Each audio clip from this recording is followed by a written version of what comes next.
એક ખેડૂતને જમીન ખરીદવાનું મન થયું. ખેડૂતે દલાલનો સંપર્ક કર્યો. ત્યારબાદ 1,08,00,000માં જમીનનો સોદો નક્કી થયો, પણ દસ્તાવેજ ન થયો.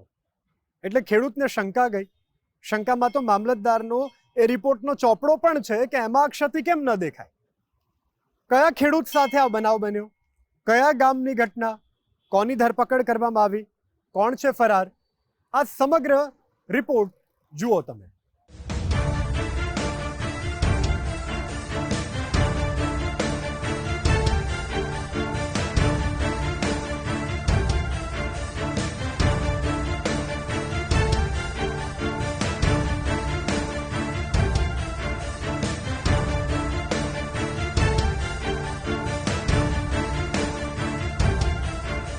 રાજ્યમાં ખેડૂતો સાથે છેતરપિંડીના કિસ્સા વધતા જાય છે. ક્યારેક રૂપની મોહજાળ પાથરીને હની ટ્રેપ ટોળકી ખેડૂતોને શિકાર બનાવે છે, તો ક્યારેક સારી જમીન સસ્તામાં હોવાની લાલચ આપીને ખેડૂતને ચૂનો ચોપડવામાં આવે છે.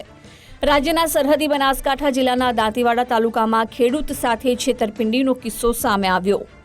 દાંતીવાડાના વાઘરોળ ગામના ખેડૂત સુરેશ સાંખલાની સાથે ઠગાઈ આચરવામાં આવી.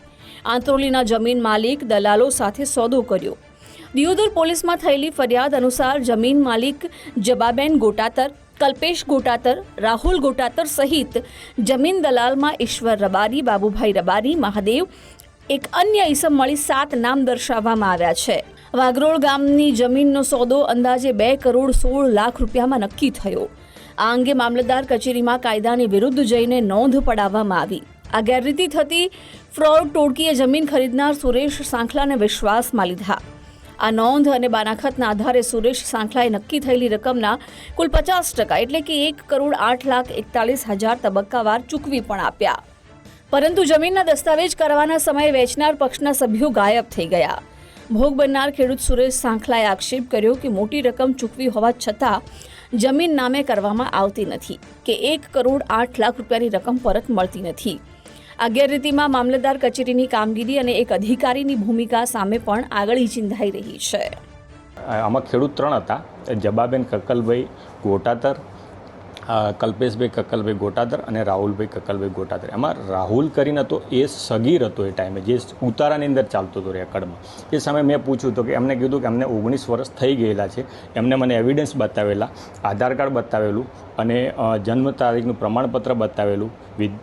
એના પછી એમને એ જ્યારે બાનાખત કર્યું એના પહેલાં એમને નોંધ પડાવેલી. એ 4215 નોંધ હતી. એના પછી જે બાનાખતની નોંધ 4216 હતી, એ બંને નોંધો એમને નામંજૂર કરી. સગીરવાળી પણ નામંજૂર કરી. પૈસા લીધા પછી જ્યારે મારે 1,08,41,000 રૂપિયા આપ્યા પછી બંને નોંધો એમને નામંજૂર કરાવી. દાંતીવાડા પોલીસના જવાનોએ ગુનાની ગંભીરતા સમજીને ત્વરિત તપાસ હાથ ધરી એક આરોપી કલ્પેશભાઈ કક્કલભાઈ ગોટાતરની ધરપકડ કરી જેલના સળિયા પાછળ ધકેલી દીધા.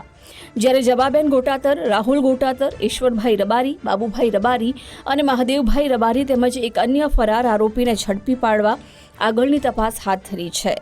આ કેસમાં એક જમીન માલિક સગીર હોવા છતાં બોગસ આધાર કાર્ડ અને અન્ય દસ્તાવેજો થકી નોંધણી કરાવવામાં આવી હતી. એ જમીન તેમને 1,08,00,000ના કિંમતમાં એમને ખરીદી હતી, જેમાં આજે આ ફરિયાદીઓને પોતે જે સામેવાળા જે આરોપીઓ છે એમને યોજનાપૂર્વક અને છળકપટપૂર્વક તેમને આ જમીન વેચવાના બહાને એમની પાકી નોંધો થવાની શરતે એ રીતે એમને જે રૂપિયા કરાયા હતા ને ત્યારબાદ જેમાં જ્યારે નોંધો કરવાની જ્યારે પ્રક્રિયા ચાલુ થઈ ત્યારે તેમાં વાંધા અરજીઓ કરીને અને પ્રથમ જે એમને મતલબ જે છળકપટથી જે એમને નોંધો જે કરવાની હતી એમાં ન કરાવીને અને તેમની સાથે છેતરપિંડી કરી હતી.